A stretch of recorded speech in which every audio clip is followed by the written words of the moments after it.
Assalamualaikum warahmatullahi wabarakatuh. Bertemu lagi dengan RN Sunarsi. Alhamdulillah ya, di minggu pagi yang cerah ini kita bisa bersua lagi, berjumpa lewat YouTube. Saya harapkan mudah-mudahan semua teman-teman saya, subscriber saya dalam kondisi sehat walafiat, bahagia selalu. Saya kemarin pernah menemukan suatu kata-kata motivasi yang luar biasa ya, luar biasa bagus. Kata-katanya seperti ini. Kunci kemajuan itu adalah selalu membandingkan apa yang telah kita lakukan dengan apa yang seharusnya kita lakukan. Ini motivasi yang luar biasa bagus ya. Artinya kita membandingkan apa yang telah kita lakukan dengan apa yang seharusnya kita lakukan. Jadi kita berusaha menjadi lebih baik lagi dari hari ke hari.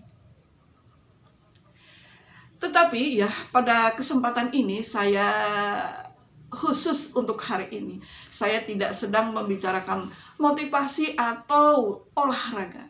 Tetapi saya ingin materi yang lain yang lumayan menarik untuk dibicarakan.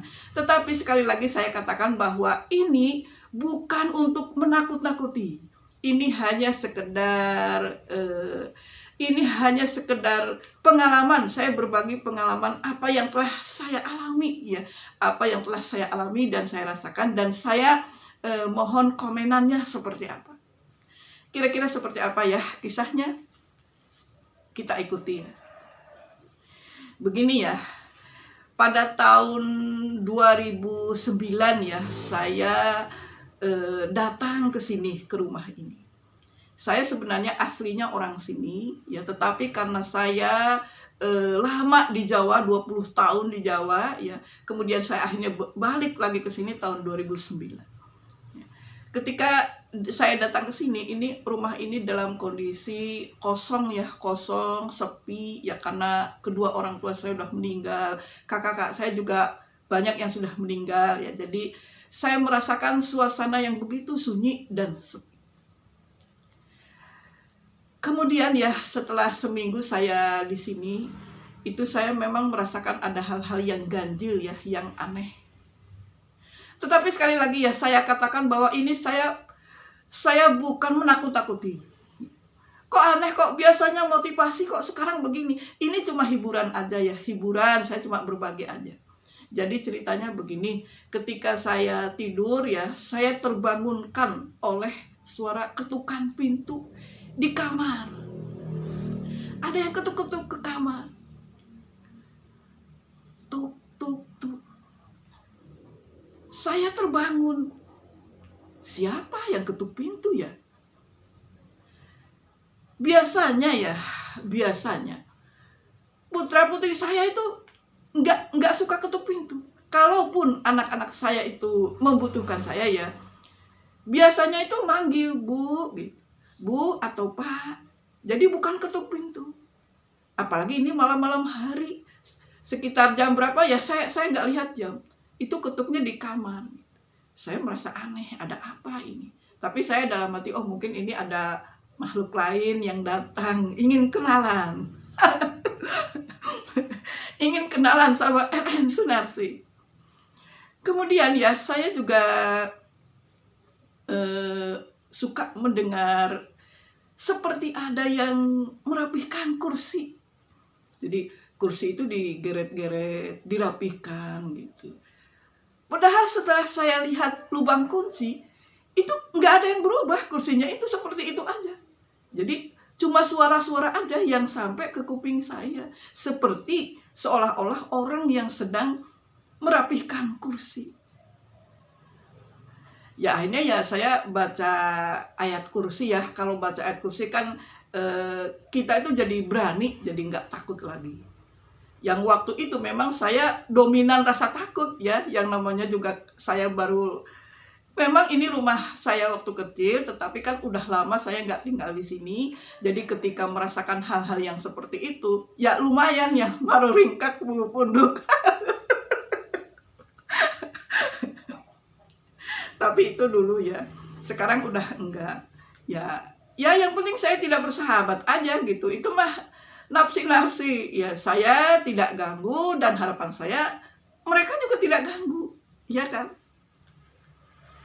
Kemudian ya kejadian yang seram lainnya yang pernah saya rasakan. Dulu suami saya kan sales ya, jadi sales yang suka berkeliling kota.